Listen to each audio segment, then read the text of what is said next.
Good afternoon, everyone, and thank you so much for joining us for this webinar on the importance of ESG data and corporate engagement.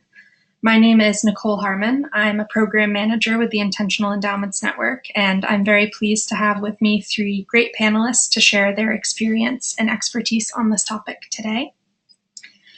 During this webinar, we'll be hearing from Nicolai Lundy, Director of Education and Partnerships at the Sustainability Accounting Standards Board, also known as SASB, Amy Dine, Director of Advocacy and Partner at Terra Alpha Investments, and Gabe Rissman, co-founder of Real Impact Tracker. After our panelist presentations, we'll spend the remainder of the hour in dialogue responding to your questions, so please enter them throughout the presentation in the chat function of the control panel at any time, and we'll try to get to as many of them as possible. This webinar is being recorded. It will be distributed to all registrants by email, and will also be available on our website shortly after it's completed, so you can refer back to this conversation and share it with others. And we will also make the slides available upon request. So just briefly before we dive in, for those of you that aren't familiar with the Intentional Endowments Network, we're a nonprofit collaborative peer learning network with the goal of supporting endowments and enhancing performance by aligning investments with institutional mission, values, and sustainability goals.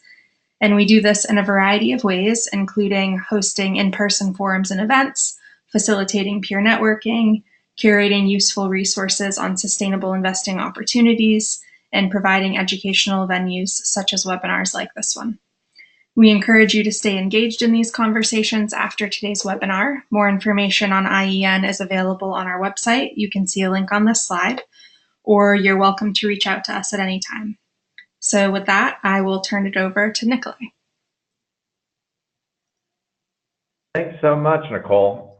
And it's great to be able to connect with everyone and have a chance to talk about what we're doing and also answer your questions. So I'm here as the Director of Education and Partnerships at SASB to talk about the state of ESG data, the future possibilities of that data, how it can ultimately help investors, including members of the IEN, and how they can play a role in shaping that future and leveraging their corporate engagement efforts to really achieve a better state of this data. So I want to start with something that's familiar. It's going to be familiar to people who have been thinking about ESG information and in the space for a while, but probably new to those of you who haven't been in this space for as long, which is the fact that there is an increasing amount of ESG data and information in the marketplace, but it's not necessarily meeting everyone's needs. And there's some pain points to that. And you see that in a variety of ways. Some of it comes out in surveys. These are from two different surveys from a couple of the big four accounting firms that shows this big disconnect between how investors see the quality of ESG data, just at 29%, relevant in comparison to companies who are reporting the data, and 100% of those who responded to this EY survey said that they were confident in the data. So there's different views in the marketplace and the quality of the information, and there's serious concerns about comparability, which you can see that in a PwC survey, only 92% felt that they could easily compare peer companies. So that's where we are today and some of the challenges that the market faces in thinking about ESG information and ESG data. And if you're brand new to this space, ESG means environmental, social, and governance information, sometimes called sustainability information. So if we go to the next slide, Nicole, you start to understand why there are these challenges when you peel back the onion. This comes from Goldman Sachs from a report last year, the PM's Guide to the ESG Revolution, where they said that only about 11 to 12% of the environmental and social metrics reported and that they, from the various different data providers that they analyzed, actually included performance data. Most of the information that's reported is what they call either binary or targets. Binary being a policy. Do you have a policy on environmental health, for example, or do you not? Or do you have a target? Do you have a goal? but there's no information about how companies are actually reporting on their progress or performance. There's much less prevalence of that. And if you look at the top 25 most disclosed metrics available in a variety of ESG data sets, only one of them is numeric, and it's the 25th out of 25. And so more often you have a lot of policy and target information that makes it, that ultimately explains why you see some of the challenges and frustrations in terms of investor use and satisfaction with the data. And so if we go to the next slide, it gets even further complicated when you think about the fact that even good faith attempts to disclose numbers sometimes make it difficult to compare. And this is why you see such strong dissatisfaction with the comparability of this data. So this is taken from a number of sustainability reports in the apparel and accessories and footwear industry, looking at labor conditions in the supply chain. Certainly a important and material topic for companies in that industry is thinking about labor conditions in the supply chain, going back to the Nike scandal a couple decades ago. But if you look at what companies actually report, this is 11 different types of metrics and numbers related to labor conditions. And so it suddenly makes it near impossible to actually do apples-to-apples comparisons to understand which companies are performing best, which ones maybe have the least risk of potential downside related to how they manage labor conditions in the supply chain. So with that lack of comparability, it makes it really difficult to actually effectively use and incorporate ESG data into investment analysis. That's the reality of the landscape that we face today.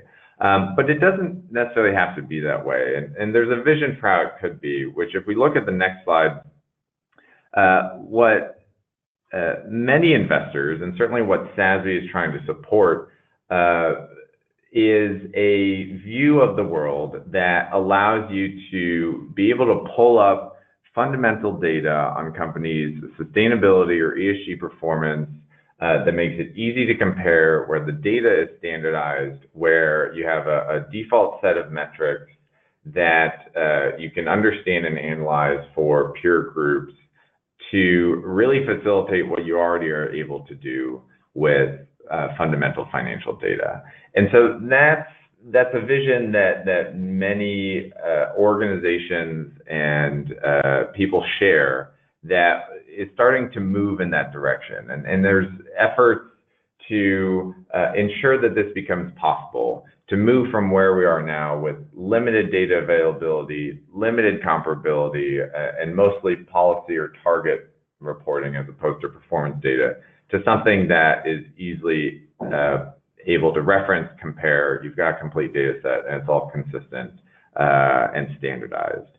Because what you're able to do as we reach incrementally towards that future, you're able to do a lot more information, or you're able to do a lot more sophisticated things with ESG information at that point. And so if we look at the next slide, you start to see what could become possible, which is thinking about how to adjust what might be an appropriate price for a company's stock, for example. Certainly, I would imagine not many people are active managers on the call, or I know that some folks are focused on the fixed income space as well. But this is just an illustrative example of how to think about the enhanced analytics capabilities or enhanced possibilities that come with a more robust and available and comparable ESG data set, where this is something we worked through as an example for a potential electric utility company, where you get information about their greenhouse gas emissions relative to peers, about the risk of access to water, about their workforce health and safety performance. You can start to adjust either up or down what your analysts might view, or what your manager's analysts might view as an appropriate price. and you fully integrate that into ultimately the analysis for a particular company.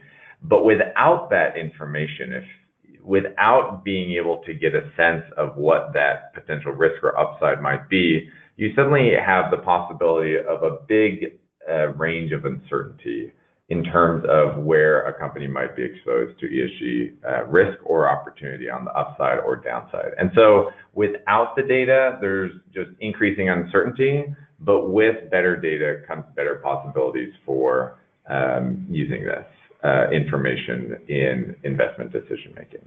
And so if you turn to the next slide, all of this is the context for why SASB exists. And so looking at attendees for the webinar beforehand, it looks like many of you probably haven't actually engaged with SASB before, so you may have only heard about it briefly. But our role as an independent nonprofit standard setter is to help ensure that the market has access to comparable data on material ESG information. And we do that by setting standards in the same way that you have financial accounting standards that allow companies to report comparable data that's consistent over time, and that allows the information to be available to the market for ultimately investors and credit raters and other market participants to use it as they see fit. And by focusing on really identifying these metrics, SASB is already starting to help investors get a better sense of how they can use ESG information. So if you look at the next slide, there's some recent research, one coming out of Harvard Business School a couple years ago, more recently one that replicated the methodology coming out of Russell Investments that looked at existing ESG data sets, one from MSCI KLD from the Harvard study, one from looking at Sustainalytics data from Russell Investments, that tried to layer in a SASB analysis of what is most material to companies industry by industry, and compare how those companies perform over a certain time period relative to analyzing existing ESG data without the SASB materiality lens, or assuming that SASB got everything wrong in setting its standards and looking at everything that is excluded from the standards. And that's what you might consider the immaterial ESG score. And so being able to layer in the work that is being done to standardize this information is already starting to help the market interpret and analyze and prioritize the data and information that is currently available through a range of different data providers and ESG information sources. And so it's becoming more and more actionable as the whole field evolves.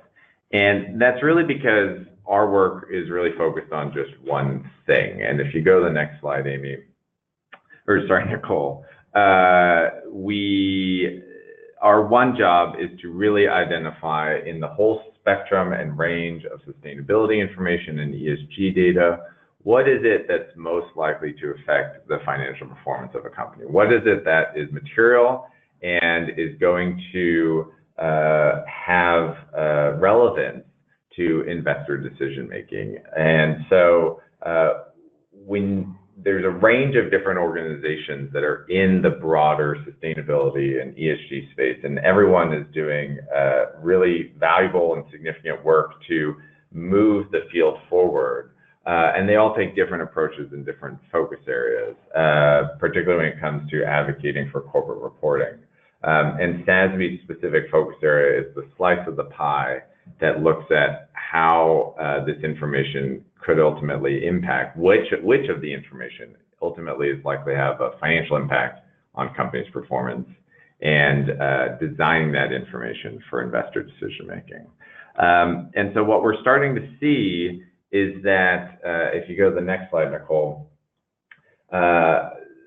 there is increasing awareness of the value of using standards to report data and doing so in a way that can satisfy and meet investors' needs. This is from a recent 10K from Digital Realty Trust that is starting to show right now just 2 years, and over time they'll build out their intent to add additional years worth of data about energy consumption, about water use in a way that is primarily quantitative, numeric, and that allows for really understanding how a company is managing its performance.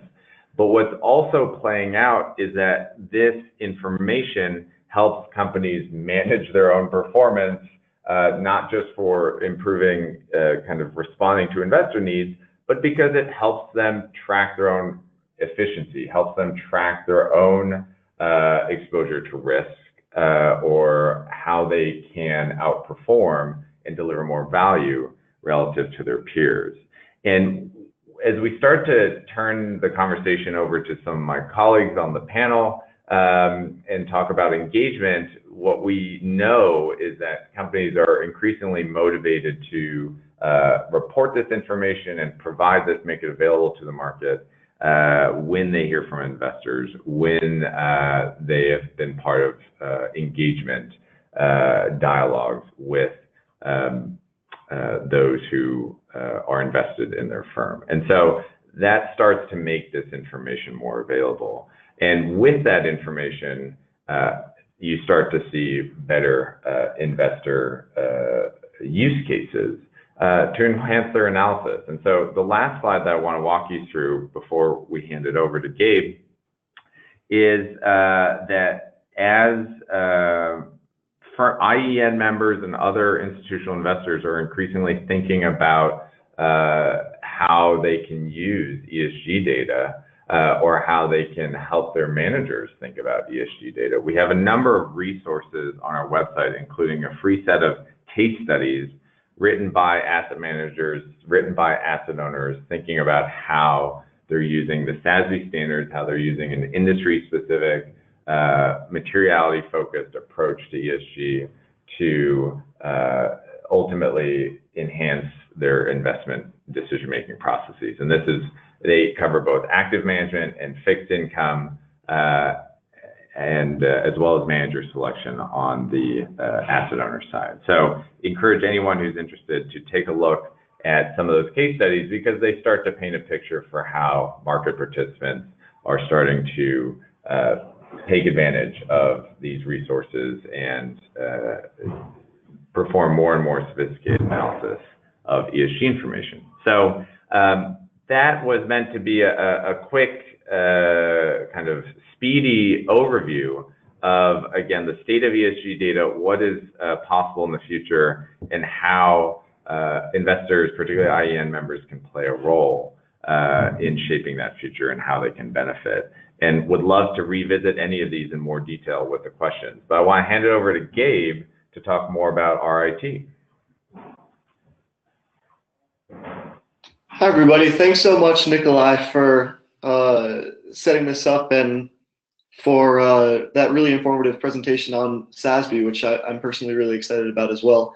And I also wanted to thank Nicole and the IEN in general for years of working together and engagement, both as a student and now with Real Impact Tracker. So Real Impact Tracker, which many of you may not be familiar with, has a goal of helping everyone becoming an impact investor. We do that through 3 primary ways. We look at ratings and certifications of mutual funds based on impact. So we are not looking at company metrics like SASB. We're actually taking a step back and looking at impact metrics on a fund side. We do ratings and certifications to help people understand the impact of their investments and to know which fund managers are creating the most impact by viewing the members of the certified community.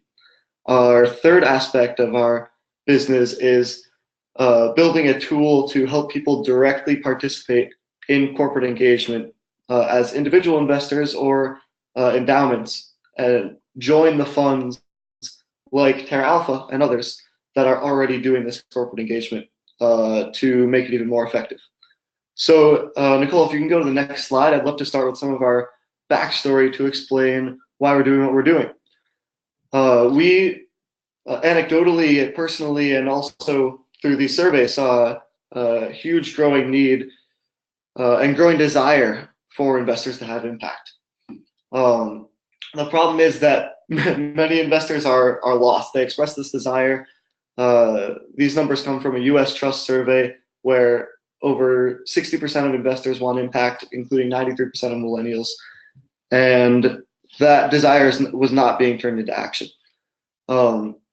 We, as Real Impact Tracker, conducted an academic literature review to figure out the best way for these investors that want impact to be able to have that impact.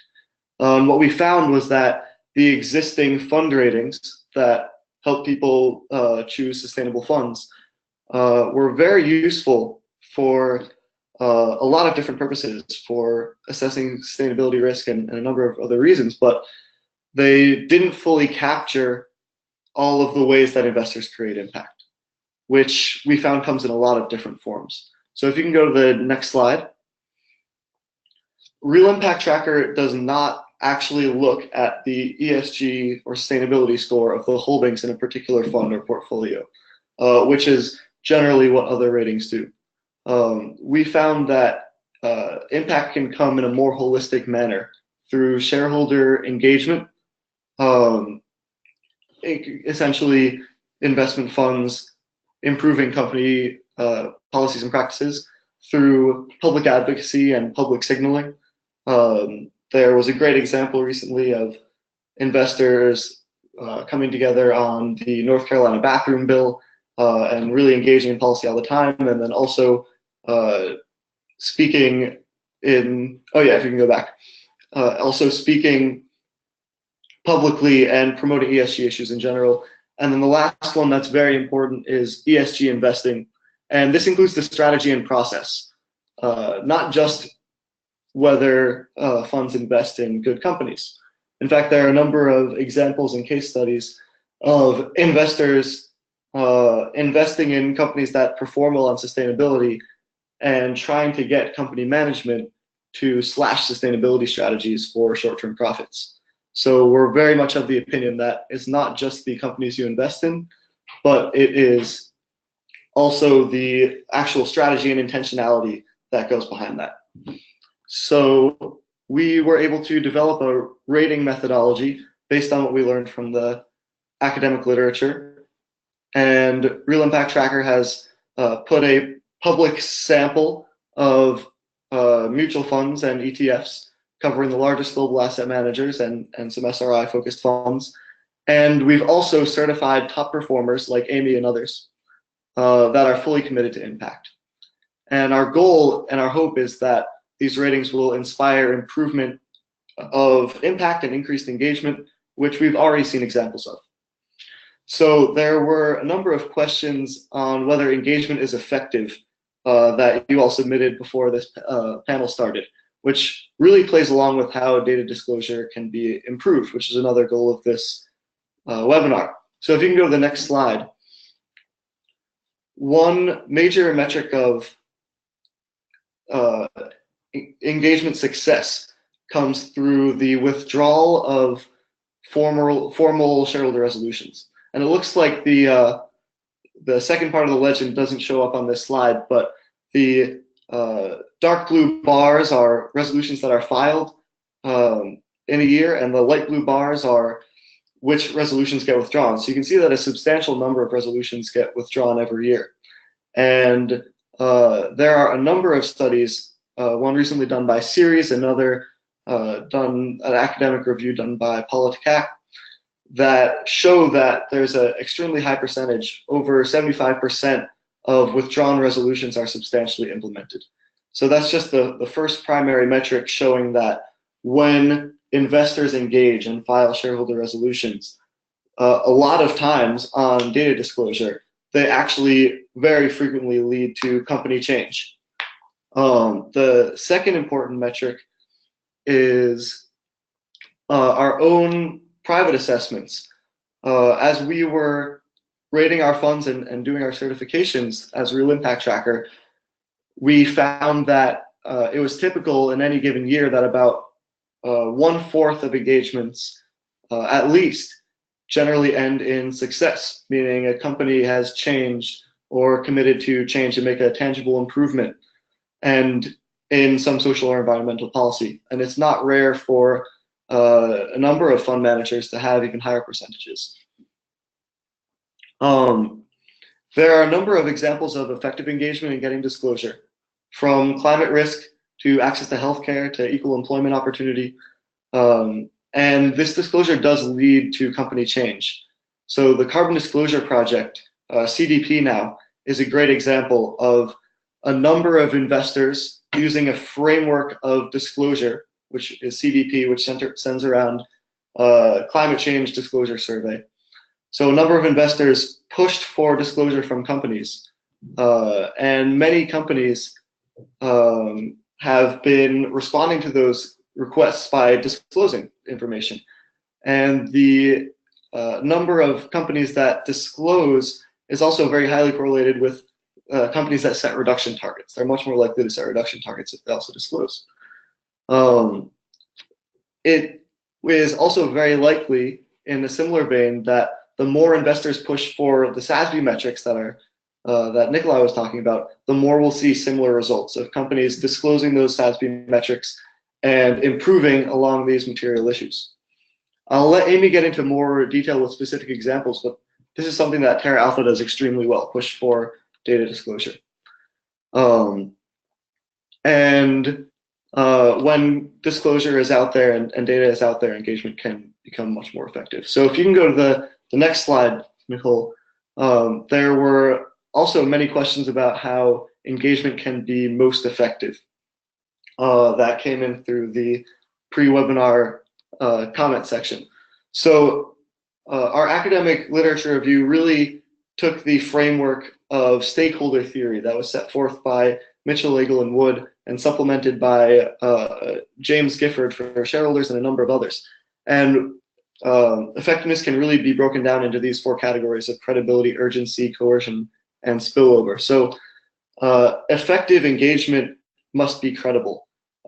With credibility, or the factors that lead to credibility are persistence, because it makes the issue credible if it's not a flavor of the week, the expertise and seniority of the people engaging with company management, the size of the assets, and whether engagement comes in a coalition makes the issue seem much more credible, and most importantly, the business case for a particular engagement makes it much more credible. And that's why the work that SASB is doing with materiality is so important, because it really helps make the business case that Nicolai presented with those 2 studies.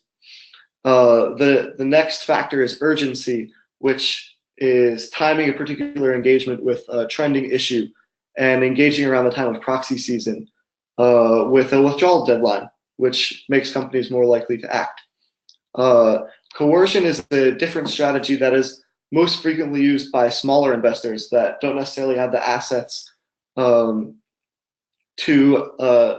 have as much credibility as larger investors. And these smaller investors are able to really leverage coalitions and form coalitions to improve the effectiveness in their engagement, as well as make really great use of the media when filing shareholder resolutions or having particularly public engagements involving civil society, having benchmarks that really make issues public has led to a lot of success.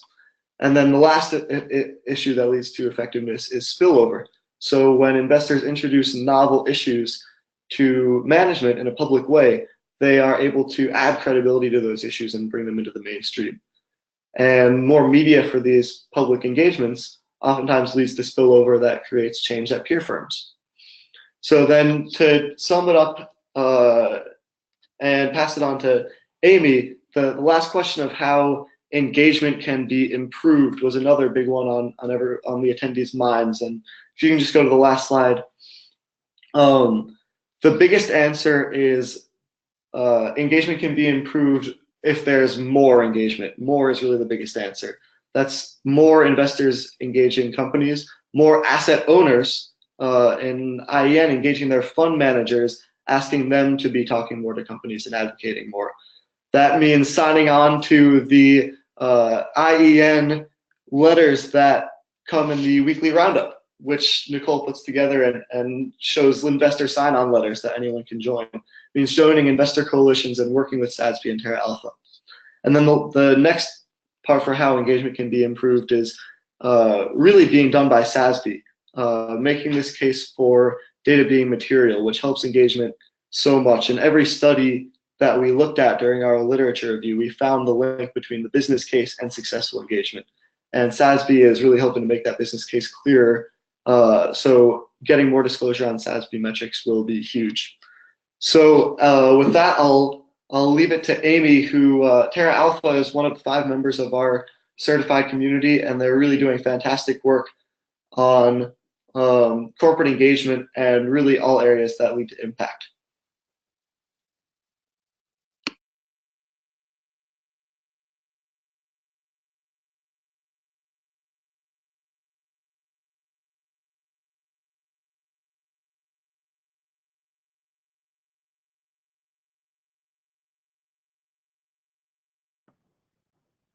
Amy, you might still be muted.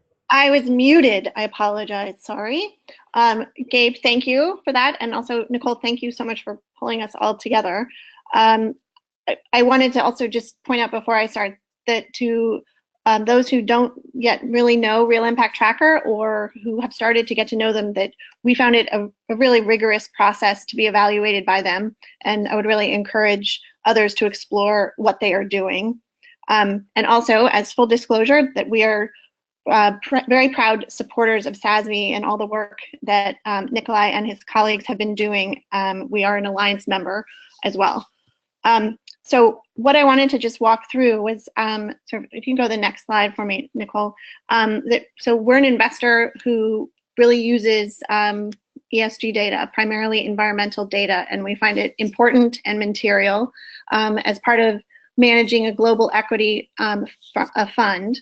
So we, our approach, which I'll walk through, we actually use the data as our first step, and we really think that that coupled with our advocacy work to promote what we call environmental productivity will actually give our investors a better return overall. So we go to the next slide. So just essentially, we fundamentally depend on environmental data disclosure. And primarily, we're looking at water, waste, and emissions. We have found it encouraging to see that there is a move towards the standardization of data. As Nicolai pointed out, that's sometimes part of the trouble, and one of the reasons we actually, at this point, use actual raw data as our first piece. So both SASB's work as well as the GRI and CDP and also CDSB sort of as particular groups to highlight. On the next slide. So this is just a graphic that I really like about just outlines kind of our process. And what I just wanted to highlight is that we start out by looking at all the companies that are out there, and then we just pick those companies that are disclosing some environmental data. At this point, as I'll go into more detail on the next slide, but that there's those who disclose emissions. We use CDP data gladly, and as well as we also utilize the SASB framework as an initial piece of looking at the group of companies and trying to and differentiating within a sector about which companies we're more interested in evaluating. We actually use an efficiency measure and looking at within peers within each industry group. So go to the next slide. And this is just sort of a little pull out of some of the things that we do look at. So we really look at this data as a way to help differentiate companies, that this is a material piece of information across the board of ESG for investors, particularly in an environment where it's frankly more and more competitive, and also there's a lot of information out there. So trying to discern which companies against their peers are ones that we would want to be investing in. So just for example, as I said, we look at we use the data. We also look at targets, whether those are set, and this is just a pullout of, it's a little bit messy, but sort of a spreadsheet that we've pulled together that we were evaluating, looking at our portfolio at a certain point in time of who had emissions targets, who had water targets, who had waste targets, just as a sense of trying to understand sort of where they're going. And it's actually been one of the areas that we've engaged with companies on across the board, is to encourage doing water audits and looking at water and waste. Then on the right, I also just wanted to highlight how we have looked at environmental factor weightings. And so within each sector, we have certainly, we look at emissions and water and waste, but we also take the approach that in certain sectors, certain aspects are more important than in others. And so we have applied a bit of a greater weighting or less of a weighting within sectors. So the next slide, please. And this is just a pullout. Actually, it's a little tiny preview to one of the documents that Nicolai referenced. So we're one of the case studies that was pulled together by SASB in the integration guide. And so what we show here and more fully there is looking at General Mills as a case study. And so what you have sort of right there in the middle is just kind of our pullout that looks at the intensity scores of carbon, water, and waste. And we look at it, as that highlights in the bold, against its peers of that industry. And then over on the right, it just is another pullout, just kind of looking at this is, then we start to look at these targets. And, you know, as was pointed out earlier, some of the targets are kind of more binary, like do they have targets, do they not? But we try to look at that as more, it is in some ways a bit of a qualitative evaluation, but it's looking at, you know, have they reset their targets? Have they met their targets? Is this target, you know, does it cover all operations for a company? And anyway, so, and it just also to highlight that this is in the stage that we look at these pieces, we are also utilizing some of the other pieces that SASB has highlighted in their framework as significant for each sector, which could be some of the social pieces as well, and thinking more, you know, whether it's down into the supply chain aspects as well. So the next slide. And so this is just to highlight, so advocacy is really an integrated part of what Terra Alpha was set up in order to do. And our advocacy work, it's really working towards trying to shift the capital markets to really evaluate environmental impact and aspects across the global system. And what we're trying to, when we engage with companies, that we are not necessarily trying to tell them what to do, but or how to do it, but we are encouraging them to go ahead and please measure this information. Just get, you know, kind of really feeling like if they measure it, they'll manage it. And that, frankly, also encouraging other investors to be asking for this information, and also to start using it, you know, not necessarily the way we do it, if that doesn't work with a standing portfolio, but to use it as a piece of information to help differentiate. The next slide. So this is just to highlight, this is actually what we term our ideal disclosure. And this is as all of our education work and research on environmental productivity topics we've freely put on our website, and we're happy to share with companies even, you know, outside our portfolio as well. This has actually been a really useful document to actually talk to companies who are trying to figure out their sustainability practice, or, you know, setting up what kind of reporting are they going to do, or you know, what kind of information is helpful for investors. And so what we've set this up is to demonstrate this is what we think is important as an investor, and we do think that other investors will increasingly recognize that this is material information. And so we've set this up really as an evolution of saying, you know, kind of this is our current base requirement. And right now, as I mentioned, a company must disclose emissions, scope 1, scope 2. What we would prefer is seeing the emissions as well as water and waste.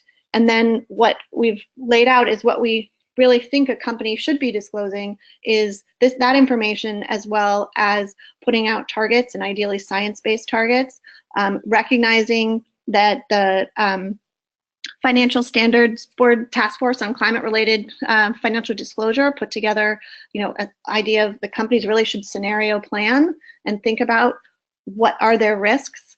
And ideally, all this information should really be integrated into one report and into the SEC documents so that any newly minted, 25-year-old analyst will be presented with this information with all the other information as helpful and useful in evaluating that company.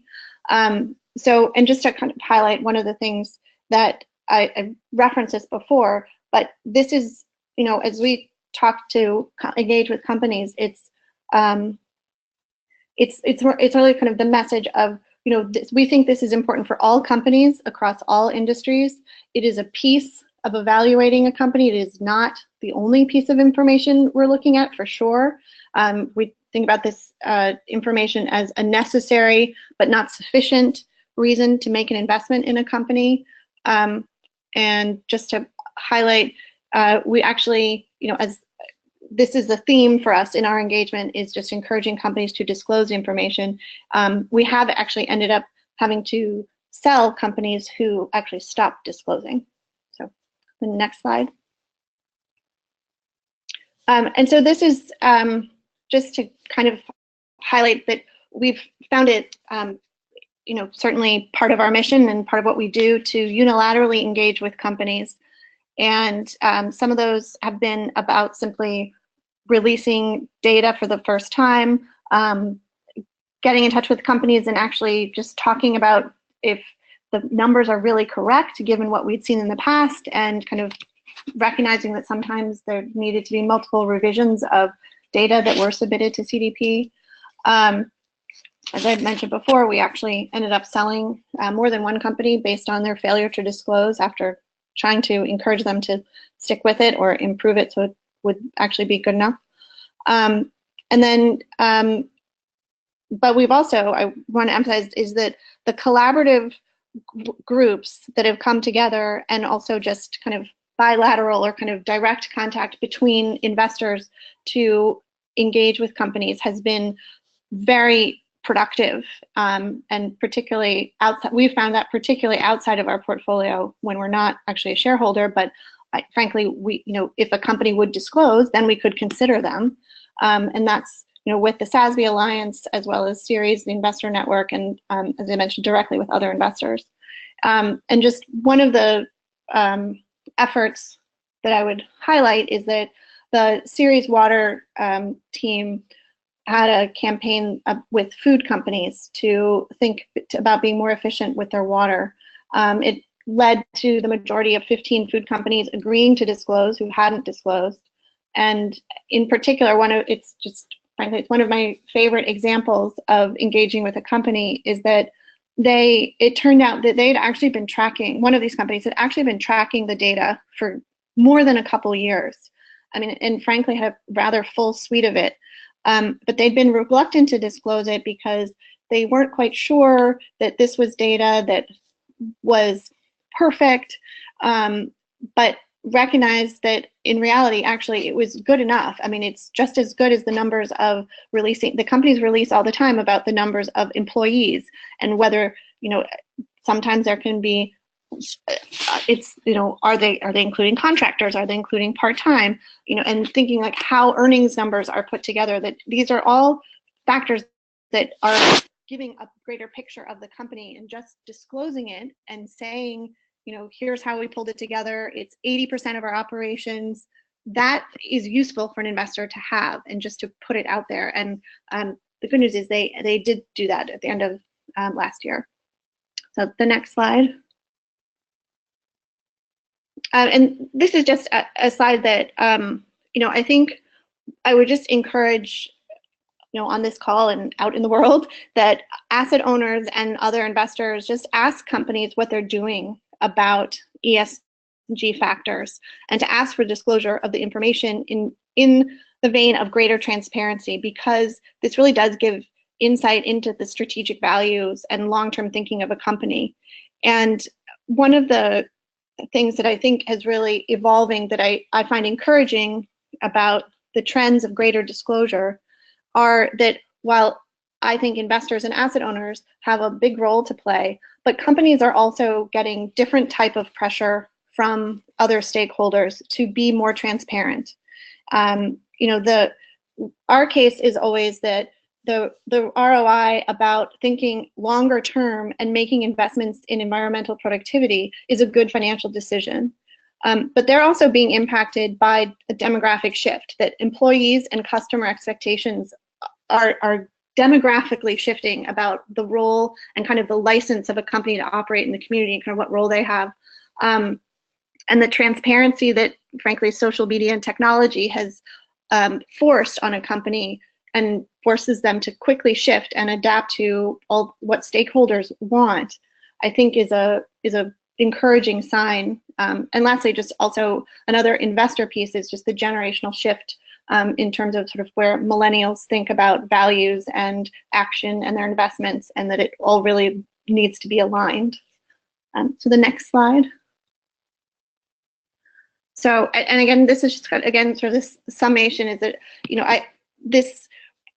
all this information we fundamentally believe is important and makes an impact in both the broader world, but fundamentally is a better financial and business decision to evaluate these areas and think about how a company is operating and impacting both natural resources, the society in which it operates, and I find all this kind of encouraging, and so that I have this vision that ultimately thinking about ESG investing, it's not a niche and it's not a specialized way of choosing companies. It's just considered to be a much more thorough way to invest, to incorporate this information. That this information would be readily available to anybody who's looking at a company. So I think that's really kind of my last one. There's one last slide that just is this is kind of where we end up, that we end up with a portfolio where our carbon intensity is only about 7% of the universe of companies. Our water intensity is about 20, and our waste intensity is also similarly really low. And that's, a piece of a more efficient company. And again, we don't consider this to be the only criteria for a company, but we think that it's a very important way to think about companies in a world that has increasing pressures on natural resources. It has greater strains on all aspects of population needs, and those companies that really understand what they impact and what they need in terms of natural resources and recognizing through their social contract are going to be the companies that we would want to be invested in, because we think those would be more successful longer term. And I will return it to you, Nicole. Great. Thank you so much for those wonderful presentations. And you can all go ahead and take yourselves off mute and we'll jump into some questions. For the audience, please do continue to type your questions into the chat box in the control panel, and we'll get to as many as we can in the time we have left. So to start us off, I have a question for Nicolai referring to the graph you shared showing the difference between relevant and material information. So how can investors focus on getting the right data that's meaningful to their goals? And building off of that, what is your sense of how institutional investors are currently engaging on the topic of ESG data disclosure? Okay, great. Well, that's a fantastic question, and I'm only going to be able to do it a little bit of justice in a short time so that we can get to other questions. But in relation to the slide about relevant information versus material information. So the real point there is that there's a lot of effort to improve the amount of information available, and some of that is outside of SASB's scope. And there's organizations like GRI, among others, who are increasing the amount of ESG information that's available more broadly. And that it can be really helpful for analyzing other ways that companies are managing their business beyond the issues that are going to have most likely have a financial impact on their performance. And so what we're talking about there is that SASB's role is to help institutional investors and companies zero in on what are the handful, usually it's an average of 5 topics like energy management or labor practices or supply chain management or things like that. What are on average the 5 topics they're most likely to have a financial impact? And so that information is available on our website. You can download our standards for free. You can look at the materiality map, which lays this out. But it's also meant to indicate that that's not to say that this is the end-all be-all in ESG, and that there's sometimes considerations for a company or investor beyond just that most closely tied link to financial performance, with significant evidence and market feedback of materiality, where there might be value in getting beyond just what SASB provides. So hopefully that gives you a sense of, if you're looking for where there's significant evidence and market feedback and consensus around materiality, SASB tries to tee that up for you industry by industry so that you don't have to figure it out for yourself in an open and transparent process that it's credible and trustworthy. But that's also not to say that's the end-all be-all. So hopefully, if you're considering ESG information beyond that relatively narrow lens of financial impact, financial materiality. And then the other question about institutional well, actually, can you repeat it? Can you repeat the second part of the question, Nicole? Absolutely. So how are institutional investors currently engaging on the topic of ESG data disclosure? Right. Well, Amy walked through some really fantastic examples. Terra Alpha, as a member of the SASB Alliance, has been able to talk us through some of what they do, which is really great engagement, and others are doing. Others are taking not only the SASB standards, but potentially other resources to basically first indicate that there's an interest among the investor community in ESG data, usually because they believe that it has a connection to long-term performance of the company. So I think the first step that we often see is that institutional investors make it clear that this information is important and why they think it's important.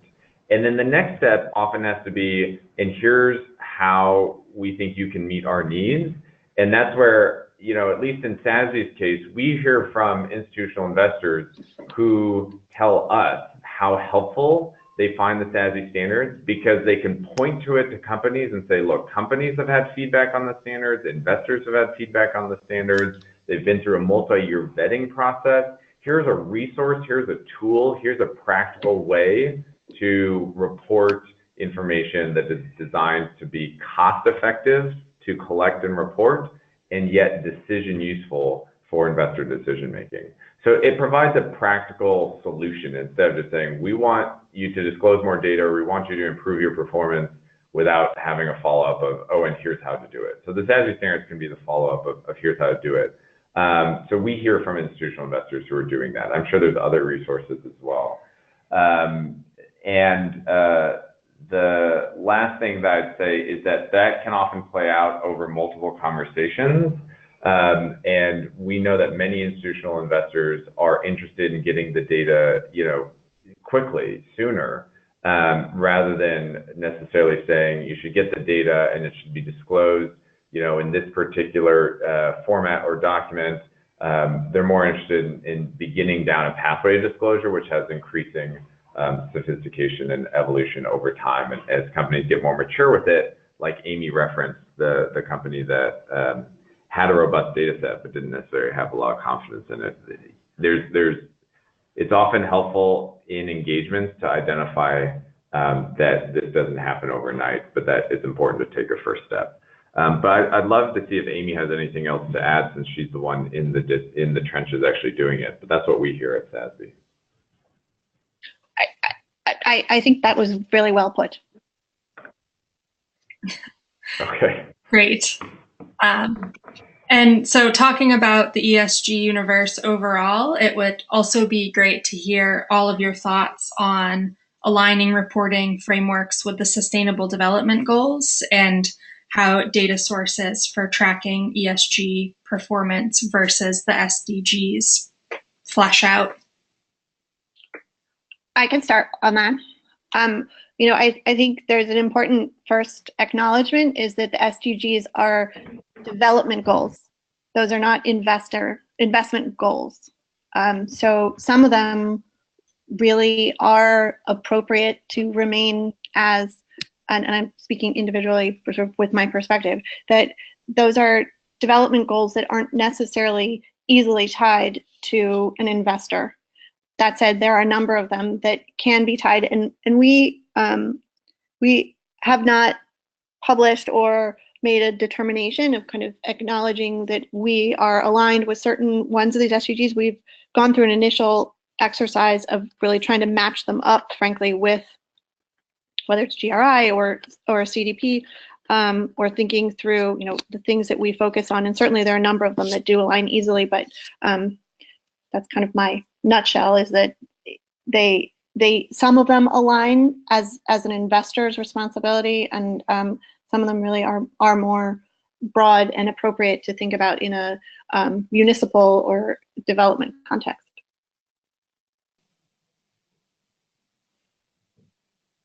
Great. And does anyone else have thoughts on that? I don't know if Gabe has views. I've been talking a lot. Yeah, sure thing. So we're not focused specifically on company metric reporting frameworks, but what we've seen when talking to a number of investors is that although Amy is right that they are development goals, they've also provided a common language and a common framework to express the impact that investors are having. And regardless of the reporting framework, the impact and engagement activities can be talked about in the language of the SDGs, and that is what I think is most helpful. Great. And I would just echo Amy's point that not all of the SDGs were designed for investor purposes, and so there's sometimes a little bit of a square peg round hole, but that's not true for all of them. So sometimes it takes a little bit of a more nuanced view. It's all very helpful. So I think we only have time for one more question, unfortunately. So Nicolai and Amy, you mentioned some SASB case studies. It would be great if any of you could highlight other resources from yourself or others to act as a guide for engagement, specifically for the higher ed endowment audience. I know, Gabe, you mentioned Real Impact Tracker is working on building a tool to help with engagement. That might be something to talk about here, but any thoughts on that?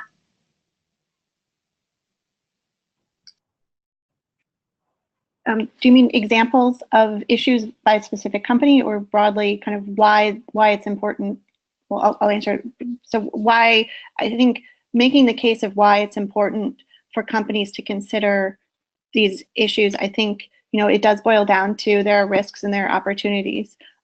We've, as a firm, have tried to put out education and reports that talk about why it's important for business leaders and investors to think about water, and try to give some examples in that report, as well as thinking about waste and also emissions and sort of broadly environmental productivity.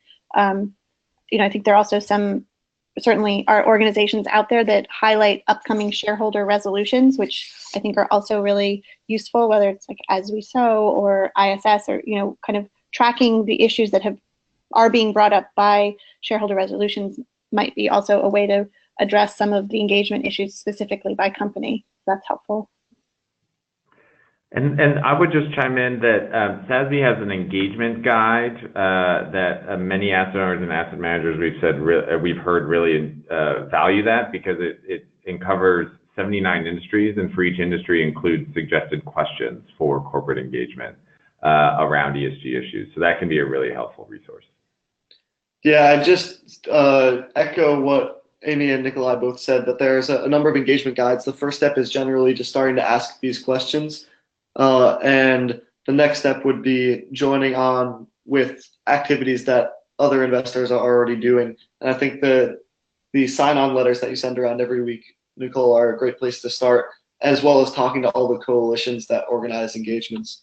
And in terms of the tool that we're building, it's primarily focused on helping individual investors that have not generally had access to company management to be able to ask those questions. It is providing increased access and a channel for that. And hopefully there will be more to say on that very soon. Great.